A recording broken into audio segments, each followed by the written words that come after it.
Already ಹೇಳಿ ಅದ್ರಾಗೆ ಅವರು ಮುಂದೆ ಬಂದಿಲ್ಲ, ಕೊಟ್ಟಿಲ್ಲ, ಸರಿಯಾದ ದಾಖಲಿಲ್ಲ ಅಂತ ಅವಾಗ ಹೇಳಿದ್ದೀವಿ. ಅದು ಅವಾಗ ಗಾಂಡ್ ಕೇಸ್ ಅಂತ ಅವಾಗ ಹೇಳಿಲ್ಲ. 3 ತಿಂಗಳಿಂದ ನಿಮಗೆ ಹೇಳಿವಿ, ಅವಾಗ ಹೇಳಿದ್ವಿ. ಈಗ ರಿಪೋರ್ಟ್ ಬಂದಿರ್ಬೋದು. ಅವಾಗ ಕೂಡ ಹೇಳಿದ್ವಿ ನಾವು 3 ತಿಂಗಳಿಂದ ನಿಮ್ಮ ಮುಂದೆ ಹೇಳಿದ್ದೀವಿ. ಸೊ ಇದರಲ್ಲಿ ಮುಂದುವರೆದು ಕಷ್ಟ, ಯಾಕೆ ಯಾವುದೇ ಸಾಕ್ಷಿ ಆಧಾರ ಅಂತ ನಾವು ಹೇಳಿದ್ದೀವಿ. ಸೊ ಅದಕ್ಕೂ ಎಕ್ಸ್ಟ್ರಾ ಏನು ಕೊಡ್ಲಿಕ್ಕೆ ಆಗಿಲ್ಲ ಅವ್ರ ಕಡೆ. ಸೊ ಈಗ ಕ್ಲೋಸ್ ಆಗಿದೆ ಅಷ್ಟೇ. ಆದ್ರೆ ಹನಿ ಟ್ರ್ಯಾಪ್ ಆಗ್ತಿತ್ತು ನಿಜ ಅಂತ ಕೂಡ ಹೇಳಿದ್ರಿ ಅವಾಗ. ಆಗಿದ್ರು ಕೂಡ ಸಾಬೀತ್ ಮಾಡ್ಲಿಕ್ಕೆ ಆಗಿಲ್ಲ. ಆಗಿರ್ಬೋದು ಘಟನೆ ಅಥವಾ ಆಗದೆ ಇರ್ಬೋದು. ಆದ್ರೆ ಸಾಬೀತ್ ಮಾಡುವಂತ ಮಾಹಿತಿ ರಾಜನ ಕಡೆ ಇರದೇ ಹೋಗಿರ್ಬೋದು ಅಥವಾ ಕಲೆಕ್ಟ್ ಮಾಡದೇ ಇರ್ಬೋದು, ಆಗಿರ್ಬೋದು. 2 ಚಾನ್ಸ್ ಇದೆ. ಆಗಿರ್ಬೋದು, ಸಾಕ್ಷಿ ಸಿಕ್ಕಿಲ್ಲ, ಆಗದೆ ಇರ್ಬೋದು. ಬೋತ್ 2 ಚಾನ್ಸ್ ಇದೆ. ಈಗ ಕ್ಲೋಸ್ ಆಗಿದೆ ಅಷ್ಟೇ.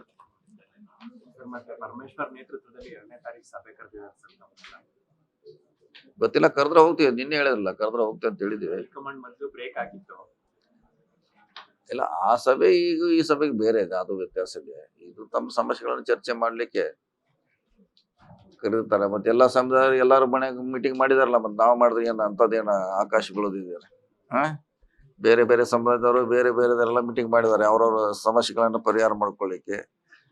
ನಾವು ನಮ್ಮ ಸಮಸ್ಯೆ ಪರಿಹಾರಕ್ಕೆ ನಾವು ಮಾಡಿದ್ರೆ ಏನಾದ್ರಾಗಿಂತ ತಪ್ಪಾಗ್ಲ. ರಾಹುಲ್ ಗಾಂಧಿ ಬರ್ತಾ ಇದಾರೆ ಸರ್ ರಾಜ್ಯಕ್ಕೆ 5ನೇ ತಾರೀಕು. ಅದೇ ಹೇಳಿದ್ರೆ ನಿನ್ನೆ ಯಾವುದು ಜಾಗೃತಿ ಮೂಡಿಸ್ಲಿಕ್ಕೆ, ಮತ್ತಾರ ಯಾದಿ ಗೊಂದಲ ಇರೋದ್ರಿಂದ ಜಾಗೃತಿ ಮೂಡಿಸ್ಲಿಕ್ಕೆ ಬರ್ತಾರೆ. ಆಗ್ಲಿ, ಒಳ್ಳೆ ಕಾರ್ಯಕ್ರಮ ಇದೆ ಅದು. ಸರ್ ಮತ್ತೆ KMF ಅಧ್ಯಕ್ಷ ಸ್ಥಾನ ವಿಚಾರ ಕುರಿತಂತೆ ಚರ್ಚೆ ಆಗ್ತಾ ಇದೆ. KMF ಅಧ್ಯಕ್ಷ ಸ್ಥಾನದ ವಿಚಾರ ಕುರಿತಂತೆ ನೆನ್ನೆ ಇಟ್ನಲ್ಲಿ ಕೂಡ ತಮ್ಮ ಭೇಟಿಯಾಗಿದ್ರು ಸರ್. ಚರ್ಚೆ ಇಲ್ಲ, ಅದಕ್ಕೋಸ್ಕರ ಅಲ್ಲ, ಅದು ಇನ್ನೂ ಚುನಾವಣೆಗಳಾಗಬೇಕು. ಅದು ಯಾವ ರೀತಿ ಆಗ್ತೈತಿ ಅವಾಗ ಹೇಳಲಿಕ್ಕೆ ಆಗುತ್ತೆ, ಈಗೇನು ಹೇಳಲಿಕ್ಕೆ ಆಗೋಲ್ಲ ಅದ್ರ ಬಗ್ಗೆ. ಸರ್, ರಾಹುಲ್ ಗಾಂಧಿ ಅವರು ಬೆಂಗಳೂರು ಬರ್ತಿರೋದು ಮತ ಕಳ್ಳತನ ಪ್ರತಿಭಟನೆ ಮಾಡ್ಲಿಕ್ಕೆ. ಈ ಮತ ಕಳ್ಳತನ ಆಗಿಲ್ಲ ಅಂತ ಇನ್ನು ಹೇಳ್ತಾರೆ. ಈ ಮತ ಕಳ್ಳತನ ಆಗಿಲ್ಲ, ಸಾಕ್ಷಿ ಸುಪ್ರೀಂ ಕೋರ್ಟ್ ಕೇಸ್ ಹಾಕೊಂಡಿದ್ರು, ಚುನಾವಣಾ ಆಯೋಗದವರು ಕೇಳಿದ್ರು, ಇನ್ನೂ ಯಾವ್ದು ಪ್ರೂಫ್ ಕೊಟ್ಟಿಲ್ಲ. ಅದೇ ಪ್ರತಿಭಟನೆ ನಡೆಸುವ ಮೂಲಕ ನೀವು ಏನು ಸಂದೇಶ ಕೊಟ್ಟಿದ್ದೀರಿ ಸರ್? ಜಾಗೃತಿ ಮುಂದೆ ಆಗಬಾರ್ದಂಗೆ ಜಾಗೃತಿ ಮೂಡಿಸ್ಲಿಕ್ಕೆ ಪ್ರಯತ್ನ. ಅದು ಮುಂದೆ ಆ ರೀತಿ ಆಗಬಾರ್ದು, ಜಾಗೃತಿ ಮೂಡಿಸುವಂತ ಒಂದು ಪ್ರಯತ್ನ. ಕೋರ್ಟ್ ನಲ್ಲಿ ಇದೆ. ಕೋರ್ಟ್ ನಲ್ಲಿ ಈಗಾಗಲೇ ಬಿಹಾರದ ನಡೀತಾ ಇದೆ.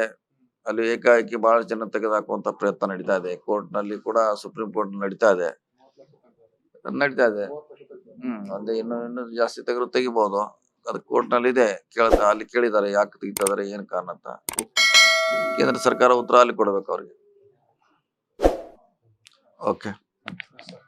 ಲೇಟೆಸ್ಟ್ ಹಾಗೂ ಇಂಟ್ರೆಸ್ಟಿಂಗ್ ಸುದ್ದಿಗಳಿಗಾಗಿ ಬಾಸ್ ಟಿವಿ ಕನ್ನಡ ಚಾನೆಲ್ನ ಸಬ್ಸ್ಕ್ರೈಬ್ ಮಾಡಿ. ಹಾಗೆಯೇ ಬೆಲ್ ಐಕಾನ್ ಪ್ರೆಸ್ ಮಾಡಿ. ಇದರ ಜೊತೆಗೆ ಫೇಸ್ಬುಕ್, ಇನ್ಸ್ಟಾಗ್ರಾಮ್, ಎಕ್ಸ್ ನಲ್ಲೂ ಮಿಸ್ ಮಾಡದೆ ಫಾಲೋ ಮಾಡಿ.